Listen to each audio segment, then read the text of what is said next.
I'm sitting handcuffed, man. I don't want you to go to jail. Okay? I've been there before. I know. I don't want you to go to jail.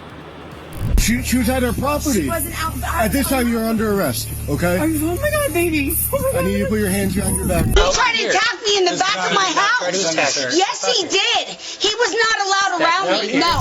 I lost my cuffs on the last Mom, one. I'm being arrested. Come get Haley right now.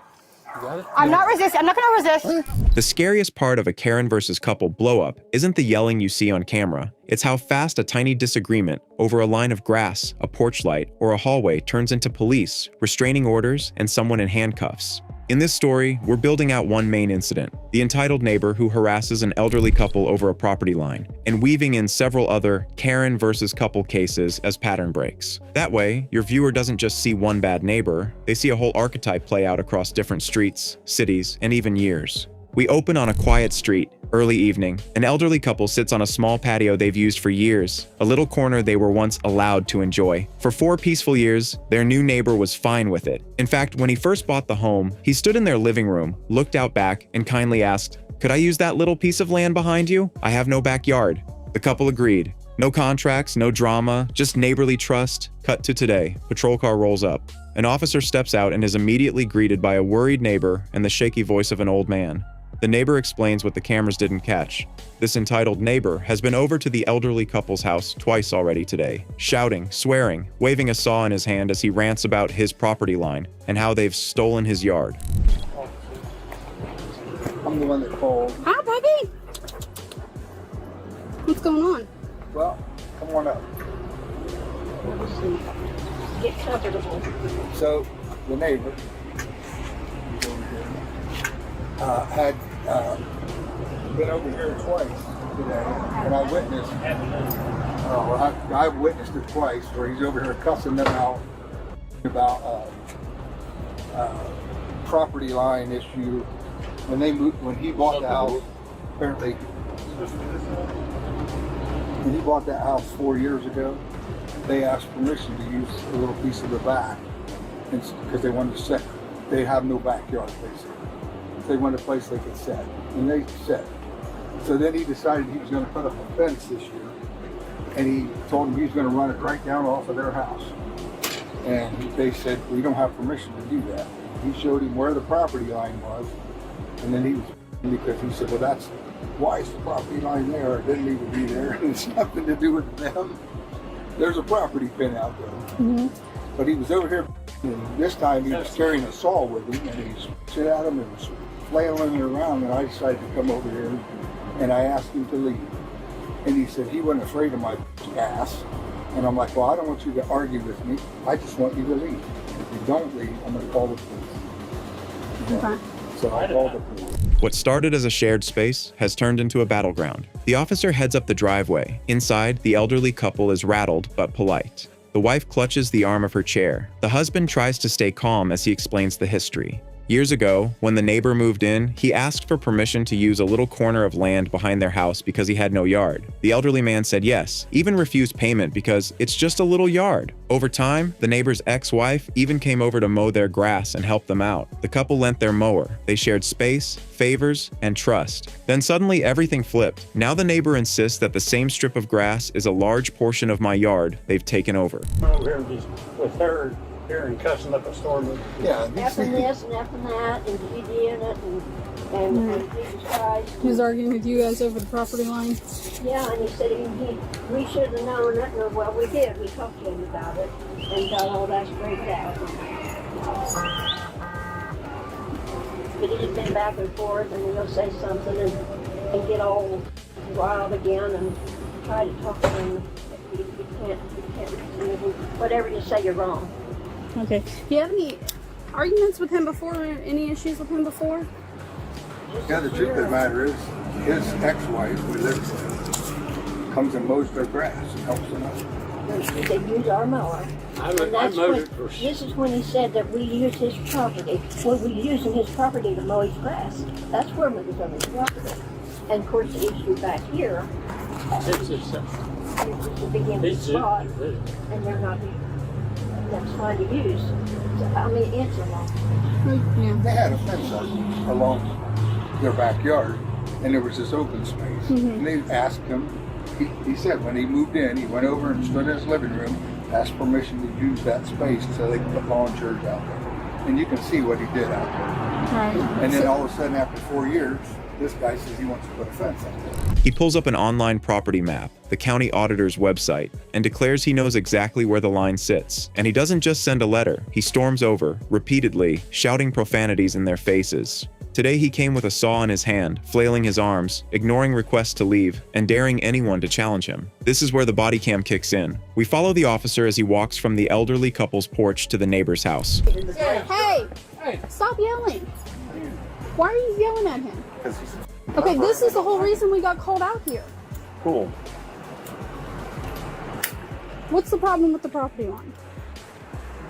I went over to tell them where the property line was because I just saw it and found out on the auditor's website, and then that wasn't really received well, and then they offered to forgive me, which really pissed me off. But I'm like, you've been taking the largest portion of my yard. Pissed you off that they offered to forgive you? Yes. Okay. Okay, and I see that you don't really understand that either, but I haven't done anything wrong.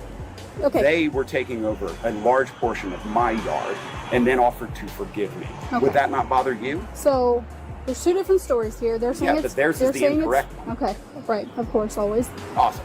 So they're saying I it's don't their know why I'm property. talking to you. Isn't there someone else? No, it's me. Cool. Okay. So you're gonna have to get a survey. Okay, because if it is on his property, he can tear it down. I never said I would tear it down. Okay.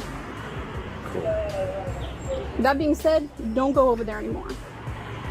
Not sure why you're out here yelling and cussing anyway, right? Before he even finishes his first sentence, the neighbor is already wound up, voice raised, defensive. The officer tries to be neutral. What's going on with the property line? The neighbor launches into his story, how he discovered the boundary online, how offended he was that the couple offered to forgive him, and how he believes they've been stealing his yard. He's not just upset, he's offended at the idea that they would forgive him. You can hear it in his voice. This isn't about land anymore, it's about ego. As the officer keeps listening, the neighbor's tone sharpens. He dismisses the couple's version as incorrect, insists he hasn't done anything wrong, and brushes off the idea that his yelling is a problem. He cares more about being right than about how his behavior is affecting the people next door, people old enough that another neighbor feels the need to come over and make sure nothing happens. Like talking to you. I don't care if you like it or not. I know, you're just like genuinely unpleasant. First thing you did when I walked up here is start screaming at them. That's not true. I feel like you have a strange definition of screaming. That's the first thing you did when I walked up here to talk to you about it. So you're going to qualify that as screaming. So, right. So you're being warned for disorderly conduct. Awesome. There's no reason for you to be over there. Like he just explained to you, what you need to do is have it surveyed. Have it surveyed. Legal document. So the auditor's website isn't good enough? The actual survey. Now, where we're getting involved is disorderly conduct. Screaming, hey, you have to mess across the property line, that's disorderly.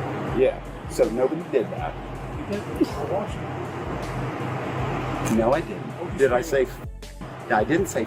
You just implied. You were screaming as soon as I walked up You are here. wrong. What? You were yelling how at him. How do you I didn't qualify that as listen. screaming? Listen. You're That's being not warned. screaming. Listen. You're being warned for disorderly conduct.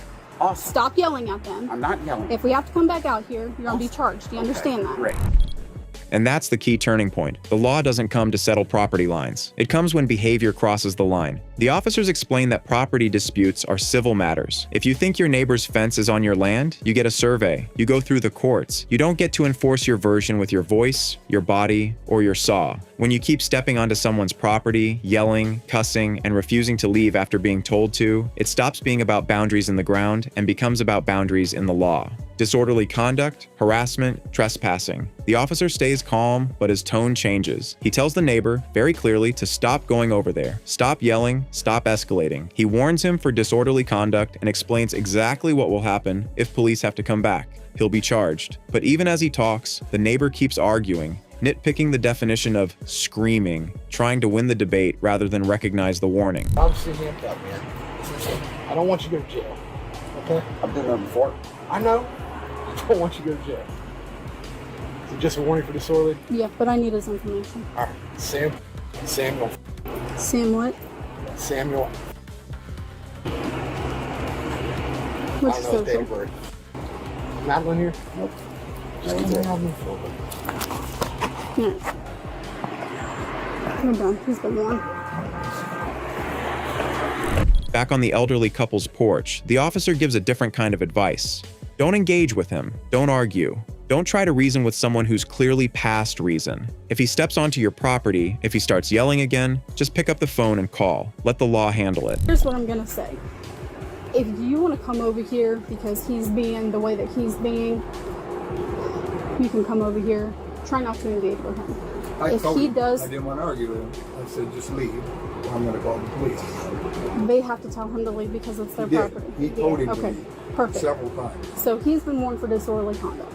Okay? If he continues to yell or come onto your property, call us back. That's what I just told him. I Okay. said, don't engage with him. Don't talk to him. Just call 911. You know where the property line is. No, we don't. But we don't listen. We don't deal with the property lines, and he's been told that you guys are gonna have to have it surveyed because if not, and he does build a fence on your property, you can tear it down. Well, the thing of it is, I'm just saying, you could go back there and use the fence where it comes this way. Would pick a toe. They can't really deal with that. I know, but there's a stake right there. That's proper. Yeah, he showed him the stake, and then the guy wanted to argue with him about where it's. Well, see, when he bought the place, he just had bought the place, and I talked to him in the living room all that one day, and I told him I know where the property. We had 15 inches down the side of the house, and I said, could I just use that little corner for a picnic area, you know? And so I built that all in there, and put that fence all up and everything, Mhm. and things. It really improved them. And so when he said he was going to put a fence up, so I decided, well, he's going to put a fence clear to the back of his property. And he told us this morning. I just started that we moving could that have out. a fence He's- and take it down. So if he tries to say later that we ruined it to us, we won't accept Okay. I have to go Yep, you're because good. I'm going out of town. You're To go good. pray. This is our main story, the entitled neighbor who transforms a shared corner of grass into a nightmare for an elderly couple. But that pattern doesn't exist in a vacuum. If you want more breakdowns of real body cam Karen versus couple showdowns, and what you can actually learn from them to protect yourself, hit like, make sure you're subscribed, and drop a comment telling me, what's the worst thing a neighbor has ever done to you, and how did you handle it?